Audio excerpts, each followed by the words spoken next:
Alors, l'amour peut être considéré comme un feu brûlant, un feu qui réchauffe, et donc ça fait du bien, et c'est chaleureux. Mais ce feu peut s'éteindre, peut-être peut s'éteindre si on ne l'entretient pas. Alors comment entretenir le feu? Il y a des choses, par exemple, le regard positif sur l'autre. Voir le bien que l'autre fait, dit, le lui dire, le remercier pour ça. Parce que très naturellement, nous allons nous tourner, nous allons Remarquer remarquer ce qui ne va pas, ce qu'il n'a pas bien fait, ce qu'il n'a pas dit, et nous allons le lui dire, et même d'une manière crue et dure. Et donc l'autre ne se sentira pas aimé, et même il va dire, malgré les efforts que je fais pour que je lui plaise, eh bien il ne voit pas ça, eh bien j'abandonne. Donc ça décourage. Donc le fait d'avoir un regard positif sur l'autre encourage l'autre à faire le bien qu'on a remarqué. Et parce que, aussi comme on parlait de la guitare, la corde que tu joues, c'est celle qui résonne. Si tu joues sur la corde du mal, chez l'autre, c'est le mal qui va résonner. Ça va te faire mal aux oreilles et mal au cœur. Dit simplement, avoir plus de compliments à l'autre que de remarques,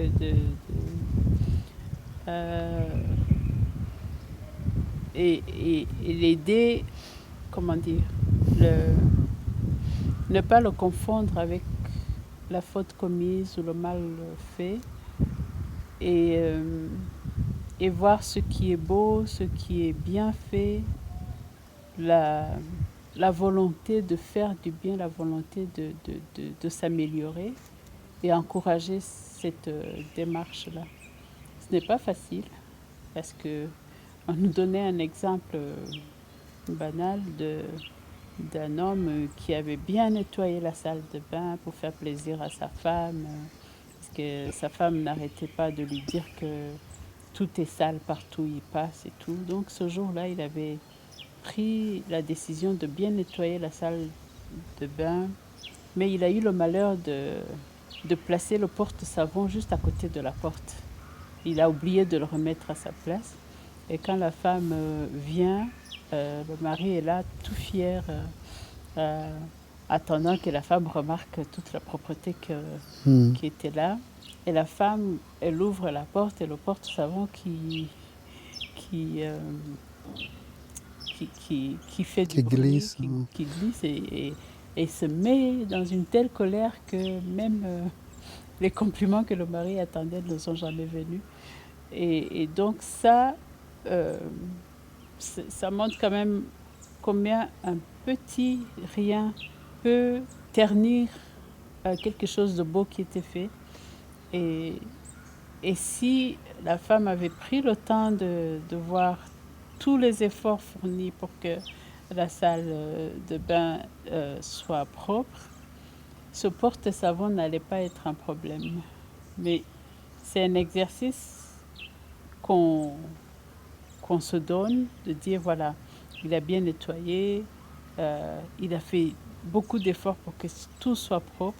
Ça ne va rien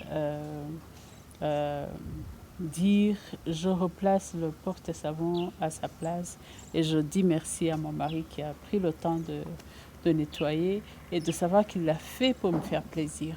Souvent on oublie ça. C'est cette partie-là. Il l'a fait pour me faire plaisir qu'on oublie. Si on y pense souvent, on remercie l'autre, même s'il n'a pas bien fait les choses comme nous aurions voulu les faire. Les petites attentions à l'autre, savoir ce dont il a besoin, le lui trouver, le chercher. Qu'est-ce qu'il aime manger, qu'est-ce qu'il aime boire, qu'est-ce qui lui fait plaisir à table et tout. Et parfois, faire attention aux anniversaires, aux fêtes patronales, à d'autres moments, il y a des fêtes des mères, des fêtes des pères, toutes ces petites choses, je dirais que même que le monde nous propose, je dirais, il y a beaucoup de fêtes qui se créent à travers le monde, parfois à but commercial, mais en profiter pour attiser le feu de l'amour. Il y a des petites choses simples comme un texto, comment vas-tu? Comment se Voilà, passe ta journée? Je pense à toi, je t'aime. voilà, donc je t'aime, voilà. Donc, montrer à l'autre qu'il a de la place dans mon cœur, dans mon temps, dans mon... Sortir ensemble, au moins une fois par semaine, alors, en amoureux. Cela ne veut pas dire qu'on sort... On peut sortir ensemble pour aller à un mariage, aller à un événement quelconque, sortir avec les enfants, en temps famille, mais avoir toujours un temps en amoureux. Pas aller, ce n'est pas le moment d'aller nous nous corriger mutuellement. De parler de Ou, gros projets, de famille. non, c'est être là simplement l'un pour l'autre. Comme le jour de notre mariage, on était là, on nous servait, voilà, sans souci. Et donc là aussi, on y va. Je me rappelle un restaurant où on aimait aller passer notre temps couple, en amoureux. Et le propriétaire du restaurant vraiment avait apprécié ces rendez-vous réguliers hebdomadaires. Et un jour, il a dit, mais écoute, j'offre le repas. Et il était vraiment très heureux de voir l'amour dans son restaurant. Ah, ces petits brins d'herbe qui rallument le feu s'il a tendance à s'éteindre ou qui attisent un peu la flamme. Y être attentif et voilà, tenir le coup. Et les vents viendront, les tempêtes et tout, mais si on est fidèle à ces petites choses, le feu garde sa force.